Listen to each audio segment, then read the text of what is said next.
Hallelujah. Thank you, Lord Jesus. Merci pour cet jour merveilleux et spectaculaire. La journée est spectaculaire parce que je suis de bonne humeur? Non, parce que Dieu est bon. Amen. Il y a au moins quelqu'un qui a compris. Hallelujah. La journée, elle est bonne tout le temps.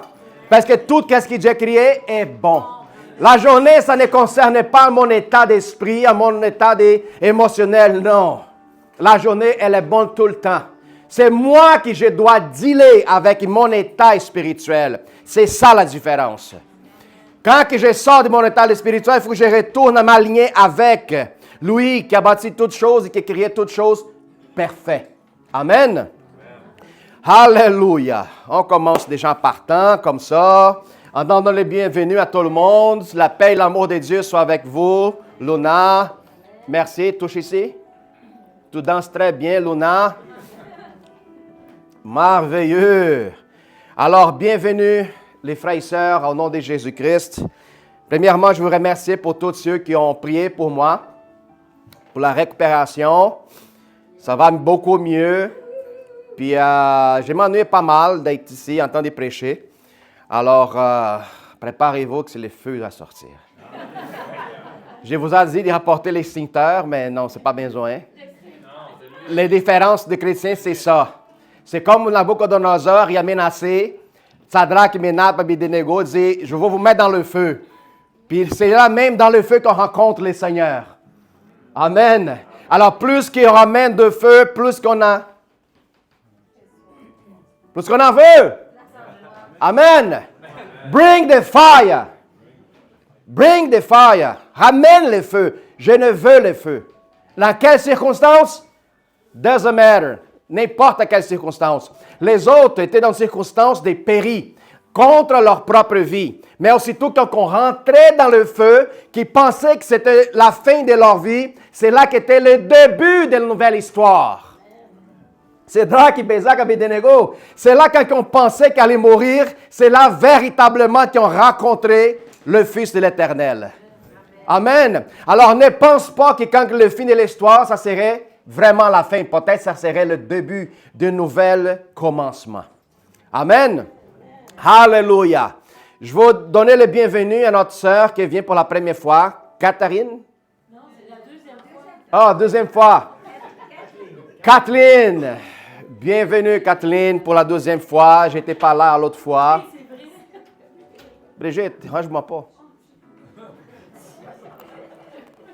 Alléluia, gloire à Dieu. Amen. Le Seigneur est bon. Tout le temps. Il ne faut pas cesser de le dire. Alléluia. Parce que nous avons plus de raisons de rendre grâce à Dieu qu'il soit de se plaindre à propos de nous-mêmes. Si tu as du temps, écoute bien, si vous avez du temps de se plaindre à propos de votre vie, c'est parce que vous n'avez pas aussi du temps de remercier. Parce que vous ne connaissez pas encore assez Dieu pour avoir du temps de se plaindre à propos de ce qui arrive. Parce que si vous connaissez exactement qui il est, l'état de se plaindre et de chialer à propos de quoi que ce soit de notre vie n'existera pas. Parce que la Bible me parle à propos de Dieu. Hop, attends une minute, on ne touche pas le téléphone pendant le service. Sinon, il faut aller s'arranger avec les pasteurs pour plus tard pour faire une délivrance. S'il vous plaît, on ferme le téléphone, on enlève le volume, on met en vibration. S'il vous plaît, on ne laisse pas le téléphone nous dominer, Daniel. Hein? OK? Je sais qu'il y a des certains qui ont des problèmes de TDAH et tout ça, mais écoute, ça n'existe plus là. OK? On a appris que TDAH, c'est juste un titre donné pour quelqu'un qui est multifonctionnel. Alors, ceux qui ont des titres de TDAH, on va dire pour laisser le téléphone dehors. Alléluia. Le Seigneur est bon. Amen. Gloire à Dieu. Alors, frères et sœurs, voilà, c'est ici. Je me sens beaucoup mieux. J'ai encore un petit peu de la toux, mais ça va s'en aller. Puis vous voyez quoi? Hier soir, j'ai eu une fièvre forte hier. J'arrive à la maison, tout est bien, je commence à avoir une fièvre immense, au point qui pour monter dans l'escalier pour aller à ma chambre, j'étais comme un vieux de 150 ans. Je faisais comme ça, là. Je tremblais, puis j'ai dit, c'est quoi cette affaire-là? J'ai jamais vu une affaire de même. Fait que je me ramasse au lit, je m'y couvre, puis je commence à prier, je commence à chasser, je commence à m'y battre spirituellement. Parce que je dis, non, ça ne se peut pas. C'est fini, ça arrête. Ça ne se peut pas continuer. Il y a un fin à tout ça. Puis je vous dis, mon état aujourd'hui, c'est rien comparé quand j'étais hier soir. Je n'ai pas beaucoup dormi, mais le Seigneur, je crois qu'il renouvelle notre force. Amen. Il ne faut jamais baisser les bras, il faut continuer. Alors, gloire à Dieu, que le Seigneur me fortifie au-delà de mes forces pour pouvoir être ici avec vous autres. Gloire à Dieu. Qu'est-ce que j'ai pogné? Je n'ai jamais vu auparavant. La dernière fois, c'était en 2020, quand le COVID a commencé. Je me sentais aussi mal, mais maintenant, ça a duré plus longtemps, c'est tout. C'était un tout comme s'il y avait un soufflet à l'intérieur de mon poumon. Je dormais, puis en même temps que je respirais, j'attendais un sifflet à l'intérieur. Imaginez-vous dormir avec un sifflet tout le temps dans ton oreille. Non, c'est pas possible. C'est moi qui ronfle, ça va. Non, ton ronfle, c'est encore mieux que les sifflets. Alors, c'est formidable. Écoute, Dieu est bon tout le temps. Sans perdre beaucoup de temps, j'aimerais ça juste demander à la fraternité, quand on arrive pendant l'hiver à l'église, j'aimerais ça demander à vous autres, ou soit vous rapporte un soulier d'échange pour rentrer dans le service, des sandales, des pantoufles, comme vous voulez. L'important est que vous soyez confortable avec ce qu'il va vous mettre après. Pourquoi, pasteur? Parce qu'on a des gens qui nettoient l'église après le service, puis ça va faciliter beaucoup sa vie si on sale beaucoup moins. OK? Alors, on sait que tout le monde, à la fin, va partir plus tôt, s'en aller à la maison, mais la personne qui reste pour nettoyer, si on fait beaucoup de dégâts, ça va prendre beaucoup plus de temps.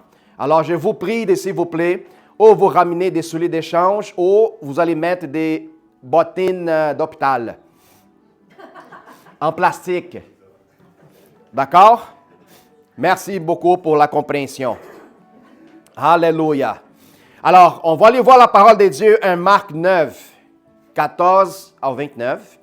Puis je veux inviter et remercier à tous nos frères et sœurs qui sont directement en ligne, qui nous accompagnent, nous suivent, de rester connectés avec nous autres pour que vous recevez cette bénédiction que la parole, ça va être lancé et donné aujourd'hui au nom de Jésus. Sois béni. Hallelujah. Thank you, Jesus. Tu peux passer mon nom? Marc 9. Merci. À partir du verset 14 au 29.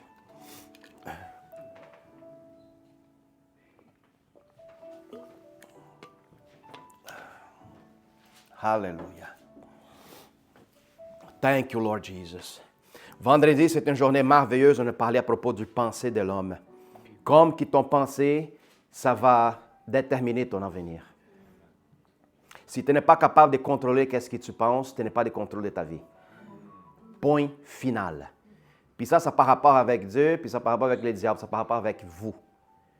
C'est très important. Notre pensée, c'est le terrain où on lance la sémence. Ou soit une sémence mauvaise, ou soit une sémence bonne. Puis qu'est-ce que ça va pousser de la terre, c'est qu'est-ce que vous avez planté. OK? Hallelujah. Alors, Marc 9. Lorsqu'il fut arrivé près des disciples, ils virent autour d'eux une grande foule et des scribes qui discutaient entre eux.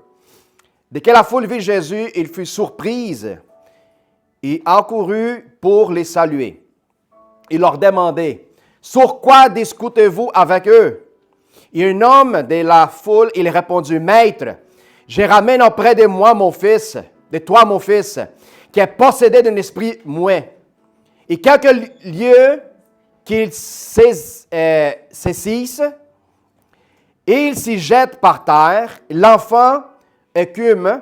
Est-ce qu'écume, c'est comme de la mousse? Excellent. Grince les dents et deviens-tu raide. J'ai prié tes disciples de chasser l'esprit, ils n'ont pas cru. Ils n'ont pas pu le faire. Race d'incrédules, leur dit Jésus, jusqu'à quand serai-je avec vous? Jusqu'à quand je vous supporterai? Ramène-les moi. Il le lui amenait. Et aussitôt que l'enfant vit Jésus, l'esprit agitait avec violence et tombait par terre et se roulant en écumant. Jésus demanda au Père, combien y a-t-il de temps que cela lui arrive? Depuis son enfance, répondit-il. Et souvent l'esprit les jette dans le feu et dans l'eau pour les faire périr. Mais si tu peux quelque chose, viens à notre secours, aie compassion de nous. Jésus leur dit, si tu peux, tout est possible à celui qui croit. Aussitôt le père de l'enfant s'écria, je crois, viens en secours de moi, de mon incrédulité. Jésus, voyant encourir la foule, menaçait l'esprit impur et lui dit, esprit muet et sourd, je t'ordonne, sors de cet enfant. Il n'y rentre plus. Il sortit en poussant des cris, il agita avec une grande violence. L'enfant devint comme mort, de sorte que plusieurs disaient qu'il était mort. Mais Jésus, il avait pris par la main, fit élever, il se tint debout. Quand Jésus fut rentré dans la maison, ses disciples demandaient en particulier pourquoi nous n'avons pu chasser cet esprit. Il leur dit, cette espèce ne peut sortir que par la prière. OK, je lis Marc.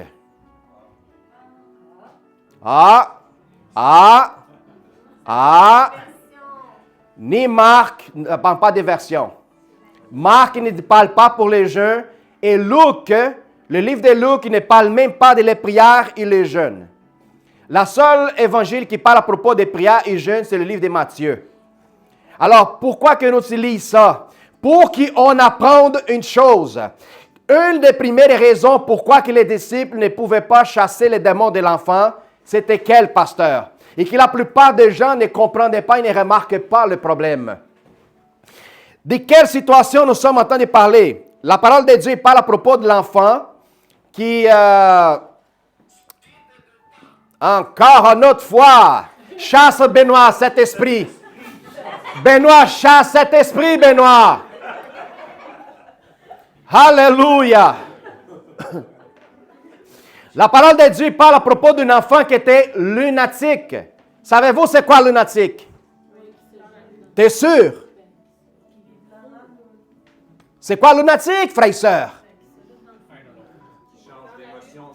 Karine dit que c'est dans la lune. Ça, c'est la vraie interprétation.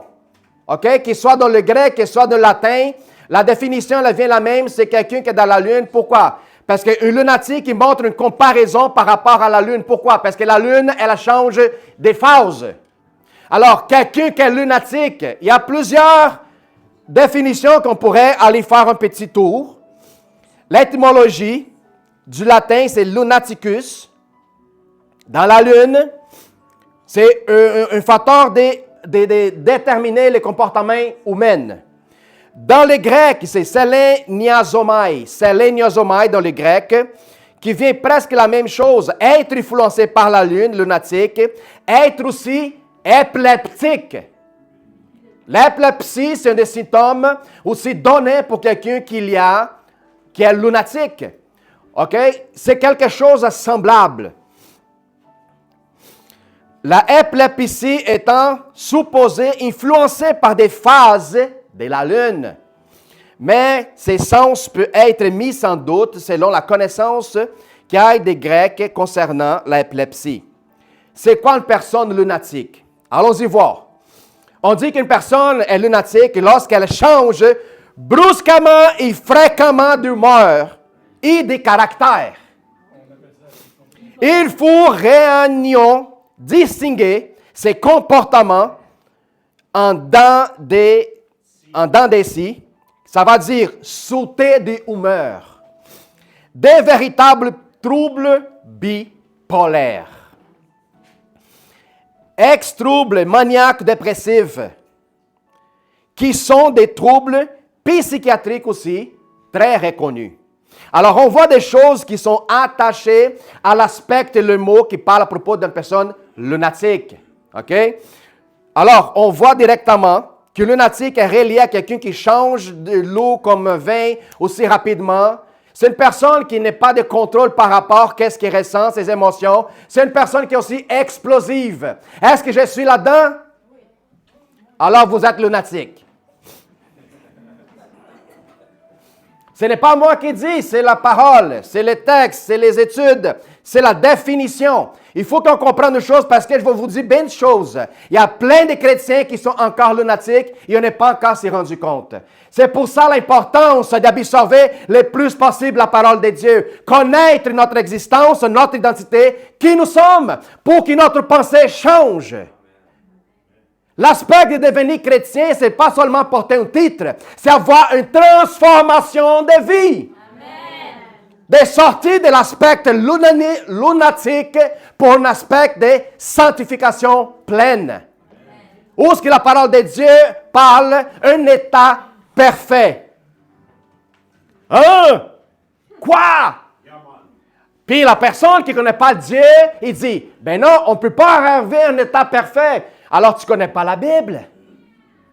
En Matthieu 8, 25, il dit, sois parfaite comme votre Père céleste est parfait. C'est Jésus même qui le dit, sois parfait comme votre Père céleste est parfait. Oh, alors, est-ce que je dois être contre Dieu? Non, plutôt contre l'homme qui est menteur. Puis prendre la vérité qu'il dit à propos de moi et essayer d'aller le plus loin possible dans cette vérité, qu'il soit dans le mensonge de l'homme. En train qu'il dit, tu n'es pas parfait, tu n'es pas si, tu continues un pécheur, tu continues mauvaise. Alors, à qui tu vas de crédit? À qu'est-ce que Dieu parle ou à qu'est-ce que l'homme dit à propos de toi? Alors, refuse dans ta vie toutes les paroles qu'elle lancées contraires à qu'est-ce que Dieu parle à propos de toi. Oui, mais ma mère, elle dit à propos de moi quand j'étais petit, OK, refuse les paroles de ta mère. Rejecte. Qu'est-ce que ta mère, ton père, ton frère, ton oncle, tous les gens, peu importe qui il est, à propos de toi, refuse. Commence déjà ta délivrance.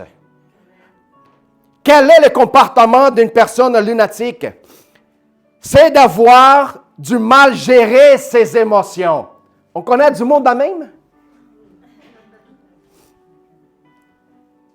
Il y a le problème de gérer ses émotions et passer rapidement à l'une à l'autre situation ou émotion sans aucun contrôle. Ce genre de comportement peut être perturbant pour soi et pour les autres. Alors, un lunatique cause une dévastation à soi-même et à toutes les autres qui sont alentour de lui. Qui est ce qui est considéré comme lunatique? Pardon. Si vous décrivez quelqu'un comme lunatique, vous voulez dire que ses sentiments et son comportement changent fréquemment, et en particulier qu'il devient souvent déprimé ou en colère sans aucun avertissement. C'est même dangereux de marcher avec un lunatique. Parce que tu ne vas jamais savoir c'est quoi sa réaction près de toi. Puis tu pourrais même s'y mettre en trouble à cause de sa manque de contrôle. Alors, imagine. Alors, je vous donne un aperçu, c'est quoi le lunatique. Alors, c'est important de moi qui maintenant, je suis à l'église, je commence à penser où est-ce que je suis, à quel secteur de ma vie je suis lunatique. Oui, c'est important. Moi, j'étais lunatique. Moi, pasteur Balthazar, au niveau de la patience. Savez-vous que la manque et le contrôle de patience, c'est une personne lunatique? Parce que si je me dérange avec le comportement de l'autre, ça va dire que l'autre contrôle mon être. Lunatique, c'est tout ce qui n'est pas de contrôle à ses états. Alors, si quelqu'un est capable de contrôler mon état, je suis un peu lunatique. Puis ça, gloire à Dieu, ça commence à améliorer. Je commence à sortir de, comment on appelle l'hospice? L'hôpital des fous? Non, asile, c'est pour les vieux. Pour les fous.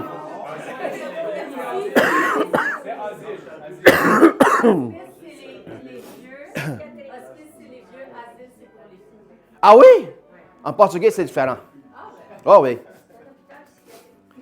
Les vieux fous. OK, c'est ça. Alors, si vous êtes encore lunatique, sortez de l'asile. Mais pasteur, je n'ai jamais été au asile. Savais-tu que l'asile de lunatique est dans sa tête à lui? Voilà. On pense que c'est toujours dehors, les choses. Non, les choses arrivent à l'intérieur. C'est nous qu'il faut qu'on change. Ce n'est pas les gens alentour de nous autres. On a l'habitude de mettre la culpabilité en tout le monde et à toutes choses. Non. Si toi, tu n'es pas capable de contrôler ton pensée et comment gérer tes émotions, c'est toi le lunatique. Alléluia. Merci Seigneur. Pourquoi l'importance de pouvoir identifier les points de faiblesse chez nous pour améliorer? Pour que je puisse marcher de plus en plus dans un état de sainteté et devenir un exemple pour d'autres qui sont alentour de moi. C'est ça l'importance.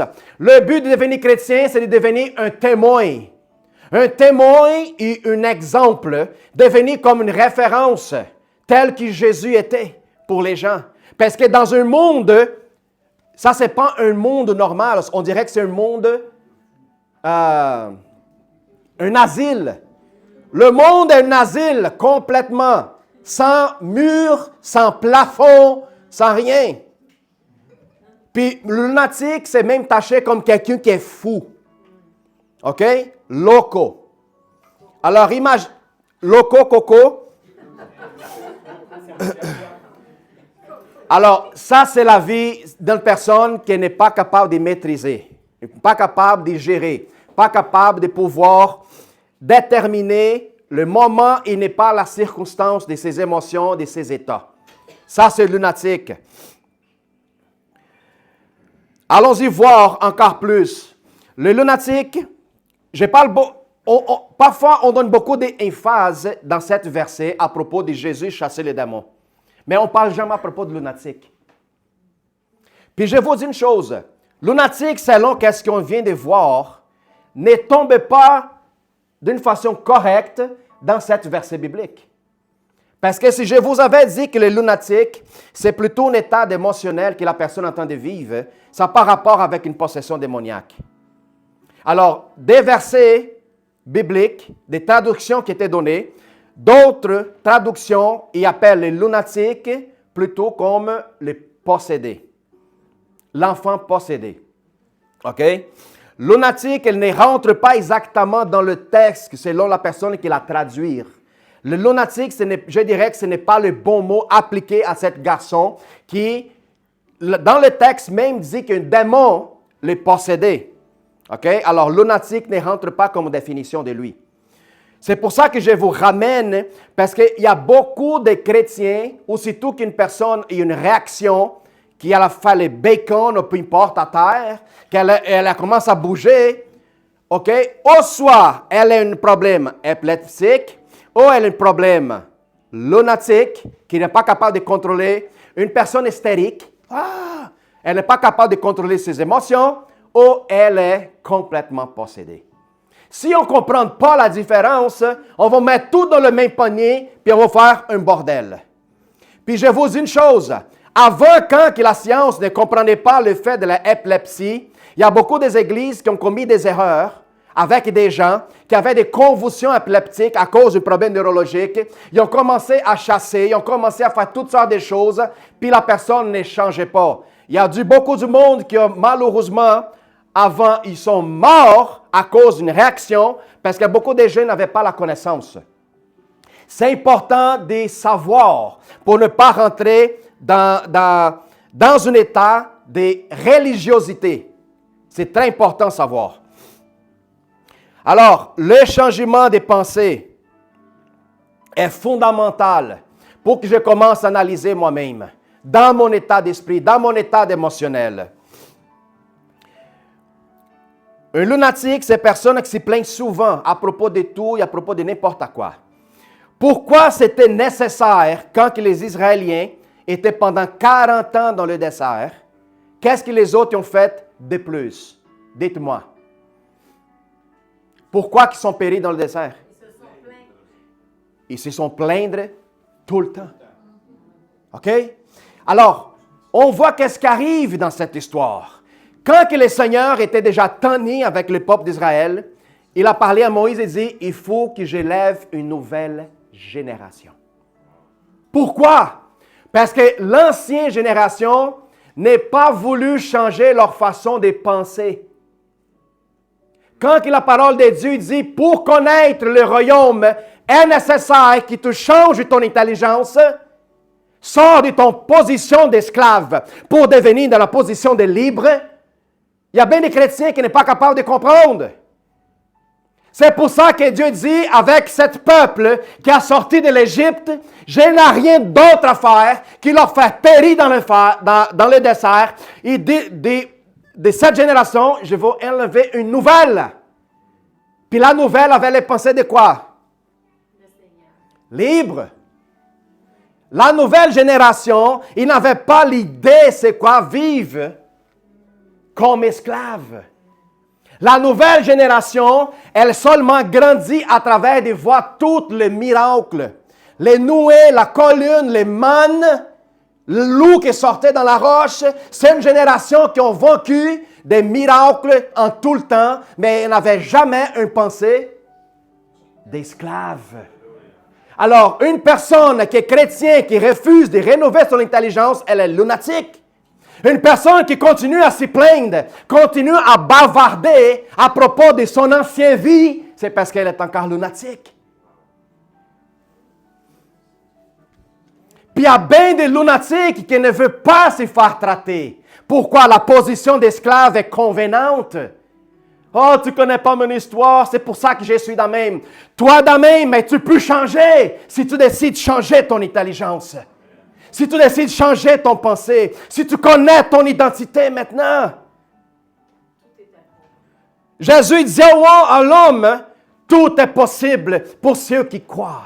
Puis l'homme dit, aide-moi avec mon incrédulité, Seigneur. C'est ça qu'est-ce que Dieu veut, que toi prononces. Aide-moi dans mon incapacité. Aide-moi dans mes faiblesses. Aide-moi dans ma manque de foi. Oh Seigneur. Puis tu vas lui faire plaisir de transformer notre vie. Il y a bien des églises, il y a bien des chrétiens qui sont en train de vivre dans cet état lunatique encore. Pourquoi? Parce que l'évangile de l'identité n'était pas encore lancé dans leur vie. Il y a bien des chrétiens qui se voient encore séparés de Dieu. Jésus est là, puis nous sommes ici. J'attends souvent des chrétiens des années qui parlent la même chose. Que Jésus est là, assis à côté du Père, puis nous sommes ici, séparés. M'excuse. Que nous sommes encore des pécheurs, que nous sommes encore d'ici, puis de ça. Je dis, m'excuse. Mais ça, ce n'est pas ma réalité. I don't take that. Je ne prends pas ça. Alléluia.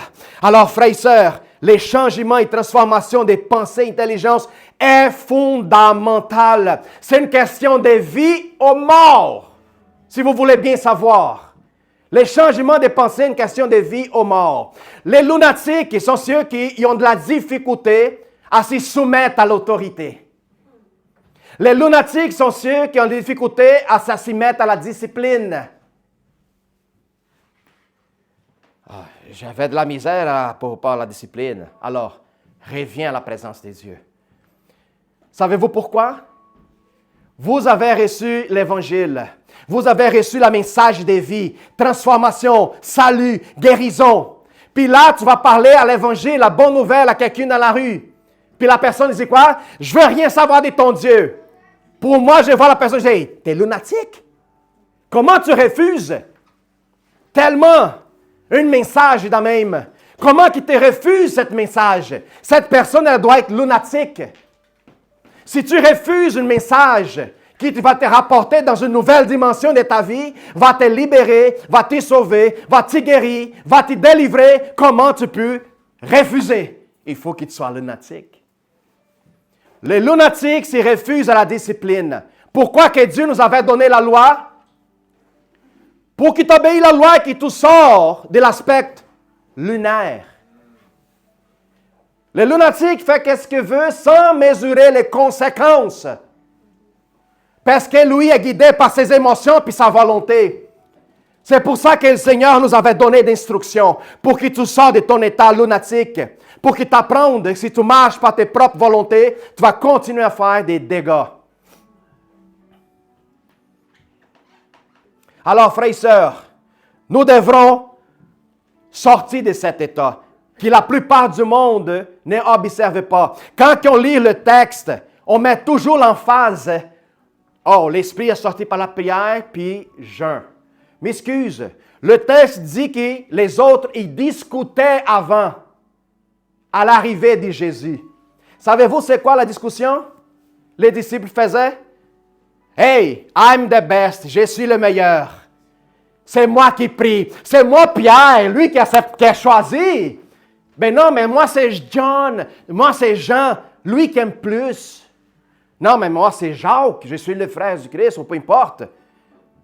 Ils discutaient entre les autres pour savoir, si vous allez continuer à lire le texte plus loin, les autres ils discutaient pour savoir qui était le meilleur. Jésus, après plus tard, il prend un enfant, mettre sur lui et dit, vous voulez savoir c'est qui le meilleur? Si vous recevez un enfant, vous recevez moi. Le plus petit serait le plus grand, pour que les autres arrêtent de niaiser. Alors pourquoi que Jésus en Matthieu parle à propos du jeûne? Ce n'est pas pour chasser les démons que la plupart des gens y pensent. Non, c'est pour que toi, tu diminues. Tu reviens à la humilité et abandonnes ton arrogance à penser que tu es le meilleur. Les démons, quand tu viens à chasser un démon d'une personne, là, avant même qu'il t'arrive, ils savent c'est quoi, qu'est-ce qu'il y a en toi. Mais pasteur, comment ça? C'est simple. Quand Paul allait chasser des démons, ou quand les trois enfants qui n'étaient pas disciples de Jésus, étaient allés chasser des démons, les démons ils ont vu les trois, ils disent, qui êtes vous autres? Hein? Nous sommes disciples de Paul ou de Christ qui Paul prêche.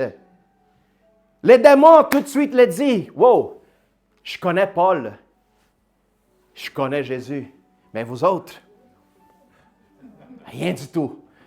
Alors, dès là, en partant, je sais déjà c'est quoi. Quand tu deviens humble et une relation avec Dieu, dans le monde spirituel, tu vas créer une identité. C'est ça l'importance du jeûne. Les jeûnes ne changent pas Dieu. Les jeûnes changent nous. C'est pour ça que c'est seulement en Matthieu qui parle à propos du jeûne. Parce que Marc et Luc, ils ne parlent pas du tout. Il faut comprendre une chose. C'est ça le but du jeûne. Ce n'est pas moi en train de forcer Dieu, qu'est-ce que je veux. Non, c'est moi en train de diminuer pour que Dieu grandisse. C'est pour que moi disparaisse, pour que Jésus apparaisse plus. Puis si Jésus apparaisse plus en toi, quand quelqu'un va te manifester démoniaque, hein? Les démons vont te regarder et dire, I know you. Comment que tu me connais? Oh, parce que tu étais longtemps avec Jésus. Tu étais longtemps avec lui en intimité. Alors, frères et sœurs, je vais vous donner cette emphase à propos d'une personne lunatique. Les lunatiques, c'est ceux-là qui n'aiment pas la discipline. Les lunatiques n'aiment pas les ordres, vivent dans l'ordre. Alors, un lunatique ne comprend pas les projets de Dieu. Dieu, c'est un Dieu d'ordre organisé. Dieu, c'est un Dieu de discipline. Il y a des gens qui ont de la misère avec l'horaire. Si tu arrives souvent en retard dans des places, m'excuse, mais tu es lunatique. Si tu n'es pas capable de se soumettre à une organisation, tu es lunatique. Les lunatiques, ils refusent être en accord avec organisation et discipline. Point final. C'est très important qu'on observe et qu'on organise. Lunatiques, c'est ceux-là qui sont dans le trafic en train de conduire, puis à un moment donné, un char qui coupe devant, puis la personne sonne les klaxons, il crie mauvaise vers la personne, ouvre la fenêtre, met les doigts d'honneur dehors, puis dans son char, il y a un poisson en arrière. Ça, c'est lunatique. Non, mais je parle des chrétiens. Des chrétiens qui ont de la misère à gérer ces émotions. Des chrétiens qui sont souvent en rage. Des chrétiens qui ne sont pas patients. Les chrétiens qui sont une menace dans le trafic plutôt. Ça, c'est des gens lunatiques. Alors, on devrait gérer nos émotions. On devrait rentrer dans la dimension de l'esprit et dire, Saint-Esprit, j'ai besoin des fruits spirituels. Aide-moi. Mette-moi dans une situation d'humilité pour que mon ego disparaisse, que mon aspect lunatique s'en aille complètement. Oh, hallelujah. Thank you, Jesus. Et la différence d'une personne lunatique, une personne possédée, en Luc 8, il parle à propos de le gars qui était enchaîné.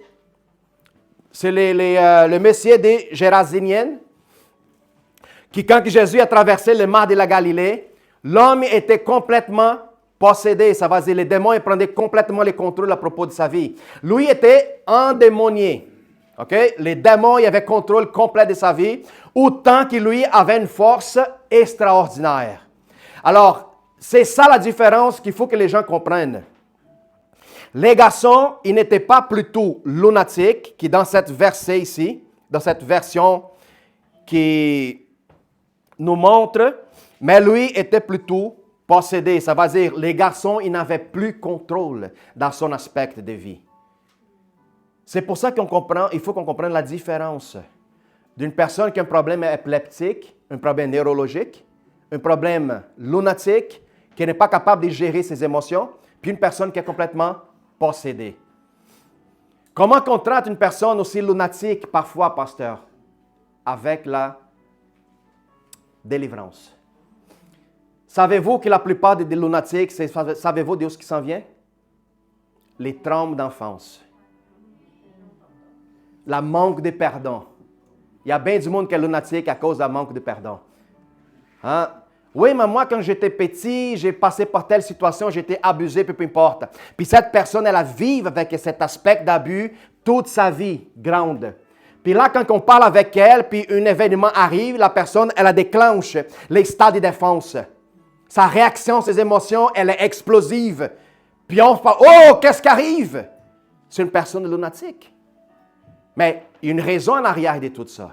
Puis quand on commence à faire les services de délivrance, on commence à voir l'aspect de sa vie, de tout ce qu'elle a vaincu. Elle n'est pas libérée le pardon.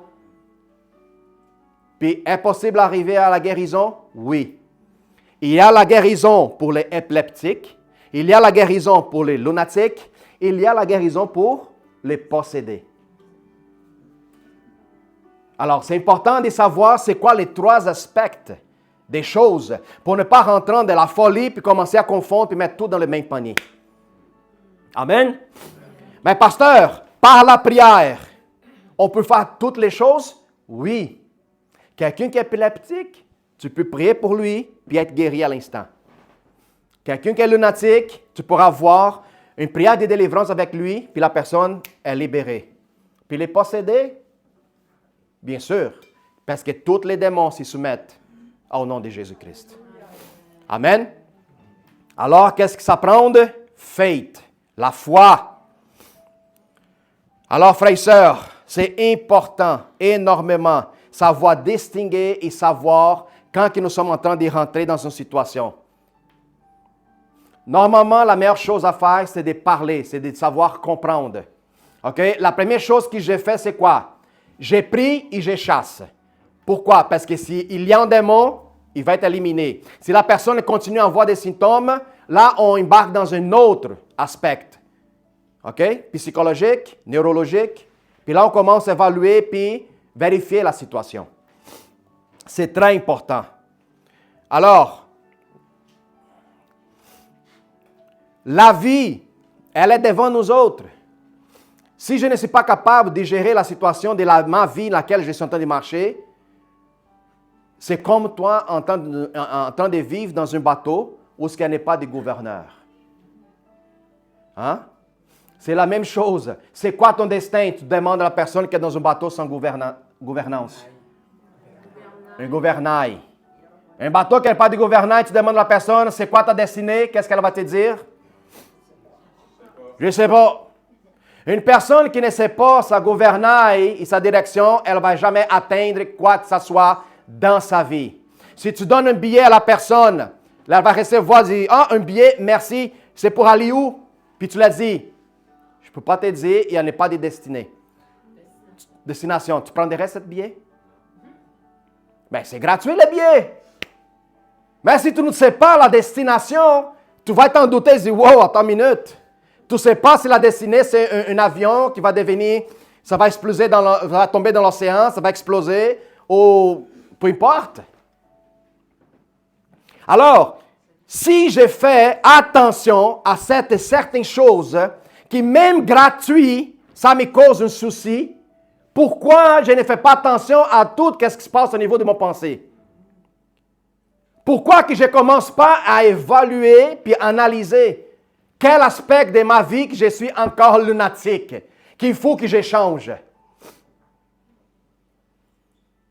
C'est quand, au début de notre relation, parfois, on a commencé à rentrer dans la discussion, puis je n'acceptais certaines choses à propos de sa vie, puis j'ai commencé à être fâché. Puis moi, j'ai pensé que c'était elle qui était lunatique. Non, mais j'ai rendu compte que c'était moi le lunatique. Parce que dans une relation, il faut que j'accepte certains aspects de sa vie personnelle comme Dieu l'a créé. Puis c'est à travers des acceptations que je vais démontrer amour. Je n'ai pas la mariée pour qu'elle fasse de ma vie une vie heureuse. C'est qu'est-ce que la plupart des gens y pensent. Je vais me trouver une femme pour qu'elle va me rendre heureuse. M'excuse, ce n'est pas ça le mariage. Tu vas trouver une femme pour qu'à travers d'elle, tu vas la faire une personne encore meilleure. Est-ce que Jésus a trouvé une épouse parfaite? Non, nous sommes l'épouse de Christ. Est-ce que Jésus a trouvé une épouse parfaite? Non, mais à travers de lui nous a perfectionnés. Alors le but de marier, c'est de perfectionner son épouse. Le but d'une épouse, c'est de travailler à perfectionner son mari. C'est merveilleux. C'est ça que la plupart des gens ne comprennent pas. Alors je n'essaie pas de la corriger. J'essaie de moi d'aimer. Corriger-moi, diminuer et apprendre à l'aimer. Parce qu'elle va changer selon qu'elle va connaître plus encore Dieu. Plus qu'elle va connaître Dieu, elle va changer. Plus que je veux connaître Dieu, moi je change. Alors ni moi ni elle, nous sommes des lunatiques. Amen. Alors, est-ce que vous avez des lunatiques dans votre mariage? Hein? Est-ce que vous avez des lunatiques dans votre travail? Peut-être c'est toi le lunatique dans ton travail. Hein? On vient de comprendre, on vient de voir que les lunatiques, c'est tous ceux qui ne sont pas capables de gérer qu'est-ce qu'ils pensent, ses émotions, et qui vivent se plaindre et chialer pour toutes choses. Alors, c'est important que je me mette dans mon coin secret avec le Seigneur, puis je me demande, Dieu, aide-moi. Aide ma incrédulité. Aide-moi à éliminer, Seigneur. Qu'est-ce qui ça cause de problèmes à mon état émotionnel? Aide-moi à me libérer. Brigitte, viens ma soeur. C'est le temps. Aide-moi à me libérer.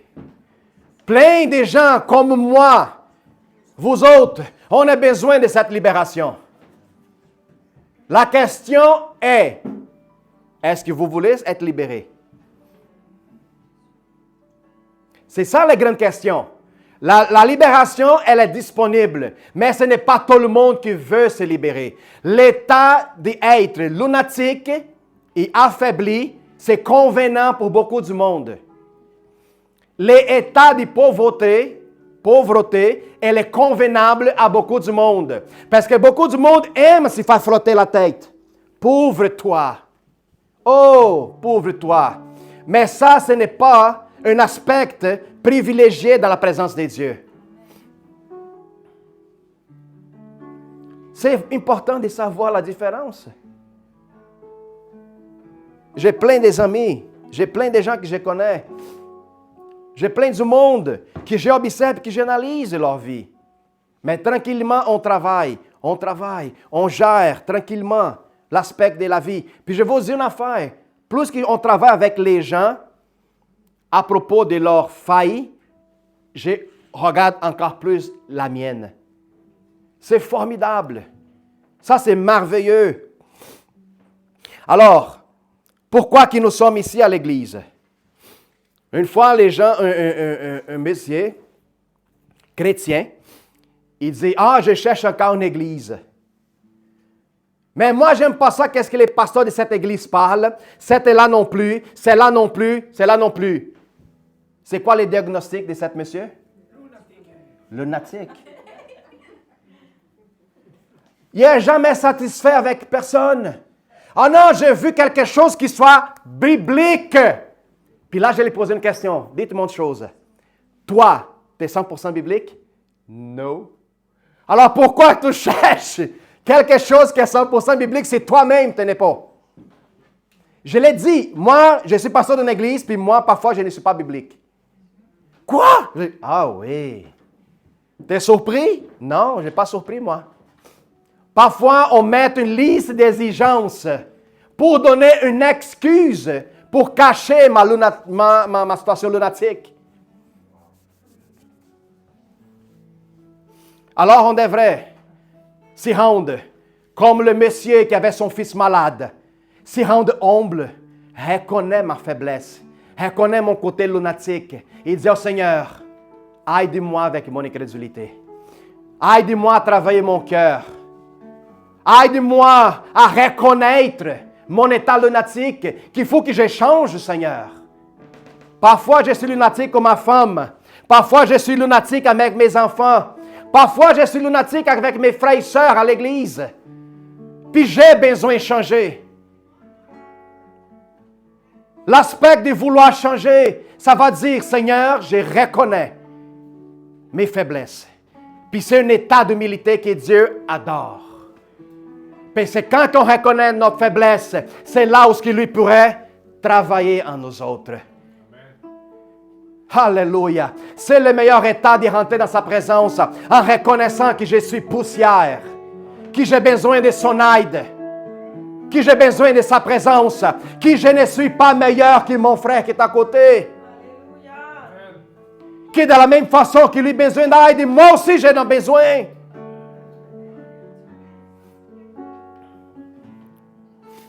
En savoir que je suis en bas et que Dieu est plus grand que moi. Quand j'ai tombé quand j'étais malade, à 2 semaines, je riais et je dis, je me regardais au miroir. Puis je parlais, bon pour toi, poussière. Hein? Je tombe jamais malade. Ça fait 5 ans que je ne tombe pas malade, yeah. Ben, 2025, 2 jours au lit. Ah oui! Ah oui! Puis là, qu'est-ce que Balthazar fait? Oh, mais pardonne-moi. Pardonne-moi, Éternel. Pardonne-moi, Éternel. Puis là, la parole de Dieu vient dans ton oreille et dit, abandonne ta arrogance. Puis je te montre qu'est-ce qui s'est écrit dans ma parole. C'est dans tes faiblesses. Oui. Pourquoi que je suis fort dans toute faiblesse? Parce que c'est là que je reconnais qui je suis vraiment et je mets Dieu à sa place d'adoration. Vous comprenez? Puis c'est dans notre faiblesse qu'il a que je suis plus fort. Pourquoi? Parce que je sors de l'histoire, puis c'est Dieu qui prend le contrôle. Alléluia! Gloire à Dieu. Alors, prions. Prions à propos de ce sujet. Puis soyons humbles dans notre cœur de reconnaître qu'est-ce que j'ai besoin de changer pour pas que les pasteurs viennent ici en avant et disent que je suis lunatique. Allons-y reconnaître. Allons-y marcher dans la simplicité et dans l'humilité. Nous sommes des enfants de Dieu. Et l'exemple que le monde devrait avoir et devrait partir de nous autres. Les gens qui sont dehors, si tu parles de Jésus, ils vont dire, je ne sais pas ce qu'est Jésus. Pourquoi? Parce que c'est nous qui sommes censés les représenter sur la terre. S'ils ne sont pas capables de voir Jésus et nous autres, comment que tu veux évangéliser? Comment tu veux donner l'exemple? Comment que tu veux ouvrir la bouche et parler à propos de l'amour? Si toi-même tu n'es pas capable d'aimer ton prochain, toi-même tu n'es pas capable d'aimer ton frère qui est assis à côté de toi à l'église. C'est ça la différence qu'il faut qu'on comprenne, frères et sœurs.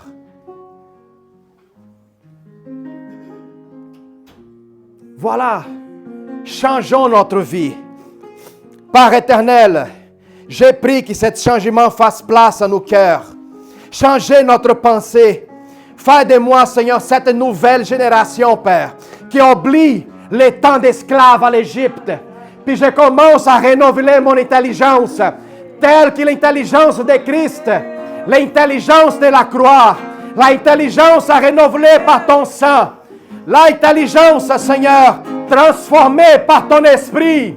Seigneur, que j'apprends à m'abandonner pour que toi prennes de la forme en moi, Seigneur. Seigneur, j'abandonne, Seigneur, mon ego, l'aspect des pensées, Seigneur, charnelles, pour que l'aspect spirituel prenne place. Seigneur, j'ai pris maintenant, Père, pour que les gens de cette ministère, de cette Église, puissent avoir une dimension nouvelle, une dimension qui vive seulement, Seigneur, à travers des miracles, à travers de le surnaturel, à travers, Seigneur, d'un terrain, puis une cité, Seigneur, céleste. Seigneur, j'ai pris, Père, au nom de Jésus, que l'humilité vienne dans notre cœur, qu'un cœur complètement versé, Seigneur, à la croix, soit donné, Père, présentement dans nos vies, au nom de Jésus. Que je puisse reconnaître ma position et mettre toi, Seigneur, au-dessus de tout de ma vie. Ou que je puisse choisir toi comme le premier, il est ultime. Comme tu l'as dit, je suis l'alpha et l'oméga. Seigneur, c'est qu'est-ce qui est plus important, Seigneur? C'est de demeurer en toi. Change notre aspect de vie. Change, Père, la façon de réfléchir à propos de nous-mêmes. Oh, Père, que cette pensée lunatique, des pensées que nous sommes quelque chose au-delà de notre expectative, Seigneur, ne soit plus. Père, je te remercie infiniment, Père, pour les changements que tu fais aujourd'hui dans notre vie. Qu'on puisse jeûner plus. Réduis, Seigneur, l'homme de la chair pour que l'homme spirituel puisse régner. Transformer, Seigneur, plus notre vie, notre maison, et que les gens puissent voir plus clair Jésus-Christ dans ma vie. Sans qu'il soit nécessaire, même pas, j'ai ouvert la bouche.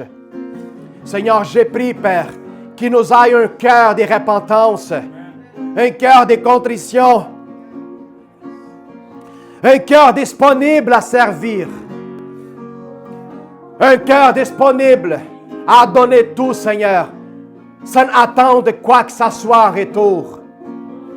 Seigneur, qu'on puisse vivre la plénitude de ton amour, de nous vider de nous-mêmes, de ramener notre croix et pouvoir être appelés disciples de l'Éternel. Seigneur, je te remercie pour ce message, laquelle tu nous transformes, laquelle tu nous inspires. On veut plus de toi, Éternel. On veut plus de toi, Seigneur. Alléluia.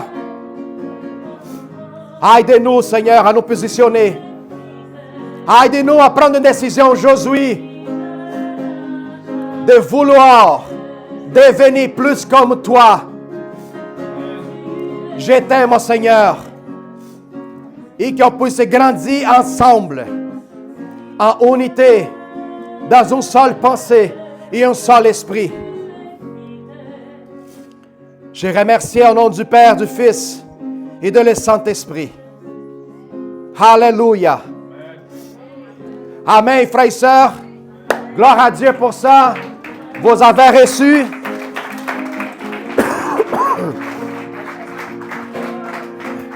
Diminue. Alléluia. Quand j'ai commencé à lire cet texte, J'ai dit, je vais donner un bon message à l'Église. Puis plus que je lisais, puis plus que j'allais profonde, plus que je m'identifiais à moi-même comme lunatique. C'est ça que Dieu fait. Tu veux donner un message? Laisse-moi parler avec toi avant. Change-toi aussi. Il y a bien des choses qu'il faut que tu changes. Alors, je demande toujours au Seigneur que mon cœur soit à la hauteur de mes pieds, le plus bas possible, pour qu'aucun point ou signe d'arrogance soit trouvé en moi. Aucune, zéro. Ne pas penser que je suis quelqu'un de plus. Mais comme la parole de Dieu nous dit, le plus grand, c'est celui qui est plus petit dans mon royaume. Amen. Thank you, Jesus. J'aimerais ça prier à tous nos frères et sœurs qui sont directement en ligne, qui ont reçu ce message. Puis si maintenant, vous aimeriez ça donner votre vie, placez votre cœur en Christ.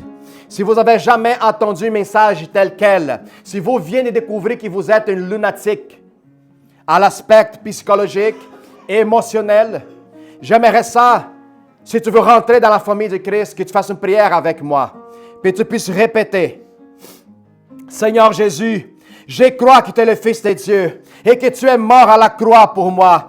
Pardonne tous mes péchés, lave-moi et change-moi, délivre-moi, viens habiter dans mon cœur. Merci d'être mon sauveur personnel. Merci pour les cadeaux de la vie éternelle. Que le Saint-Esprit m'aide à vivre pour toi seul. Merci m'avoir placé sur le chemin qui m'amène au paradis et me donner une nouvelle opportunité devant toi, Seigneur. Au nom de Jésus, Amen. Alléluia. Frères et sœurs, nous avons à chaque matin l'opportunité de nous renouveler devant le Seigneur. Chaque matin. La parole de Dieu dit que sa miséricorde se renouvelle à chaque matin. Qu'est-ce qui t'est fait hier pour Dieu? Ça n'existe plus.